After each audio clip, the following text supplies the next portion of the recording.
On August 2, 1793, in the suffocating darkness before dawn, Marie-Antoinette was torn from the last embrace she would ever know. The guards came without warning, ripping her from her children's arms as their screams echoed through the stone corridors of the Temple prison. The woman who had once ruled the most magnificent court in Europe was now prisoner number 280, dragged through the shadows to a place Parisians whispered about with dread, the Conciergerie, the waiting room of death.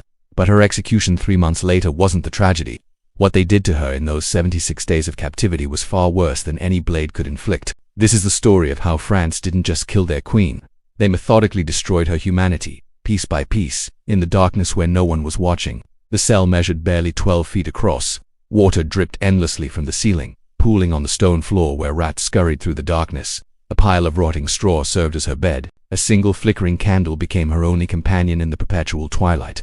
They placed a wooden screen in the corner where she was meant to dress and undress, a mockery of privacy, because 2 guards stood watch every moment of every day and night. They watched her sleep, they watched her eat, they watched her weep.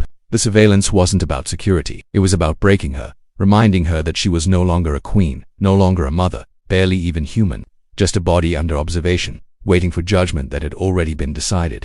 But it was the memory of one particular night that haunted her most viciously in that suffocating darkness. Only weeks before her transfer to the Conciergerie, revolutionaries had stormed into her son's room past midnight.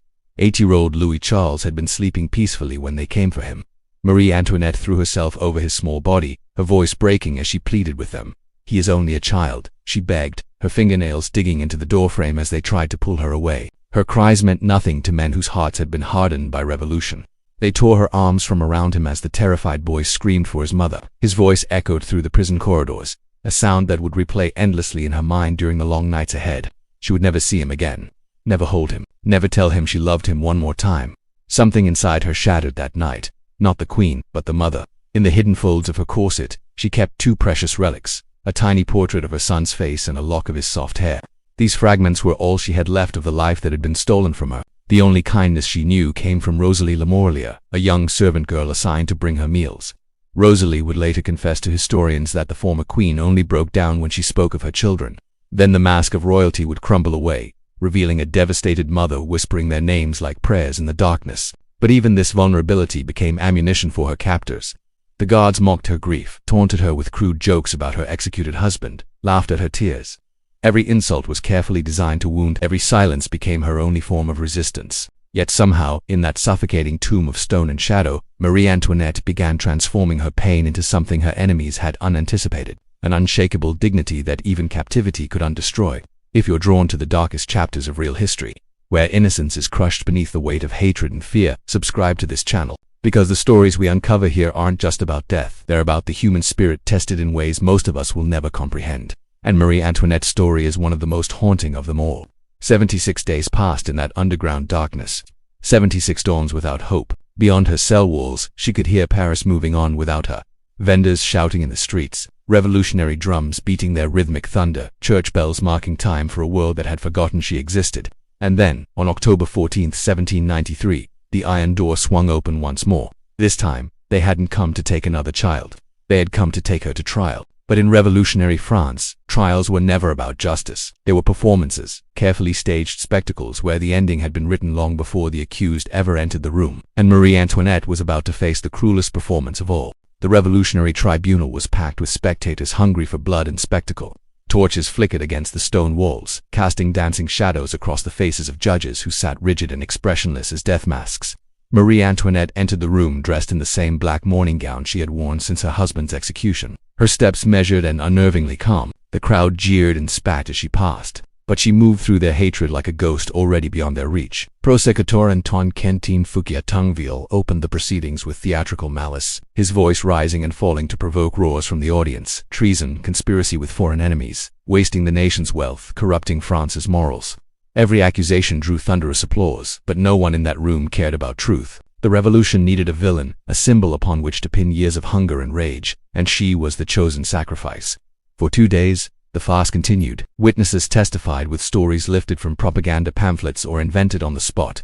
They spoke of decadent feasts while children starved, of mocking laughter at the people's suffering, of treason whispered in gilded halls. The audience howled approval at every accusation. But then came the charge that froze even the bloodthirsty crowd into shocked silence. Fouquier-Tinville announced, with deliberate cruelty, that she had committed incest with her own son. The words hung in the air like poison. Little Louis Charles, the boy torn from her arms months earlier, had been tortured and manipulated into signing a false confession, coached to repeat horrifying phrases he couldn't possibly understand. For a moment, Marie-Antoinette sat perfectly still, as though carved from ice. Then she rose slowly, her exhausted body straightening with a strength that seemed to come from somewhere beyond herself. She didn't look at the prosecutor or the sneering judges. Instead, she turned to face the market women in the gallery, mothers who had once marched to Versailles demanding bread. Her voice, though quiet, cut through the chaos like a bell. "I appeal to all the mothers who are here." She said nothing more. She didn't need to. A ripple of something uncomfortable, perhaps guilt, perhaps recognition of shared humanity, moved through the crowd. For just an instant, the monstrous caricature from the propaganda vanished, replaced by the truth. A mother robbed of her children, humiliated beyond comprehension. Fouquier-Tinville, furious at losing control of his audience, slammed his fist and forced the trial onward. But something had shifted. That single moment of dignity had accomplished what no defense could. At dawn on October 16th, the verdict was announced: guilty of high treason, death by guillotine. When asked if she had anything to say, she simply shook her head and whispered, "What more could I add?" The performance was complete. Yet her quiet acceptance became its own form of defiance, a silence that carried more honesty than anything spoken in that corrupted courtroom. That final night in her cell, Marie-Antoinette sat at the small wooden table and wrote a letter to her sister-in-law, the only person left who might remember her as something other than a monster. Her hand trembled, but her words remained steady. She wrote of forgiveness. She begged that her daughter be cared for, that little Louis Charles be told she did not blame him for the words he'd been forced to speak. "Tell him I do not blame him," she wrote. "Tell him I pray for him. Tell him that even in heaven I will still be his mother." The letter would be seized by revolutionaries and hidden in their archives for more than 20 years, her final words of love buried alongside her memory.